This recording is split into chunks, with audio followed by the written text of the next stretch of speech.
আমি আপনাদের এমন একটা মানি ম্যানেজমেন্ট শেয়ার করব যেটা আপনি কখনোই শুনেননি।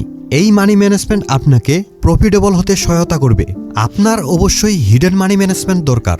ধরুন আপনার কাছে ট্রেডিং করার জন্য $60 আছে। আপনারা করেন কি পুরোটাই ডিপোজিট করে থাকেন। আপনার যদি সেখানে লস হয় আপনি পুরোপুরি নিঃশেষ হয়ে যান। এখানেই আপনি ভুল করতেছেন। তাহলে কখনোই সম্পূর্ণ ব্যালেন্সটাই ডিপোজিট করবেন না। এবার চলেন জানি আমার কাছে যদি $60 থাকতো আমি কি করতাম। $60কে আমি 3 ভাগ করতাম। সেখানে আমার $20 করে পড়তেছে। শুধুমাত্র $20 ডিপোজিট দিতাম আর বাদ বাকি $40 থাকবে আমার সেফটি ক্যাপিটাল হিসেবে। এই সেফটি ক্যাপিটাল আপনাকে ট্রেডিংয়ের ভয় থেকে রক্ষা করবে। আপনার যদি প্রথম $20 লসও হয় পরবর্তীতে আপনি 2 বার ট্রেডিং করার জন্য ব্যালেন্স পাচ্ছেন। তাই সেফটি ক্যাপিটাল অবশ্যই ইম্পর্ট্যান্ট। আপনারা সবসময় সেফটি ক্যাপিটাল রাখবেন। আপনাদের কাছে একটা জিনিস জানতে চাই, ট্রেডিংয়ের ইমোশন কন্ট্রোল শেখার কোর্স চান? যদি চান তাহলে কমেন্ট বক্সে ইয়েস লিখে জানান।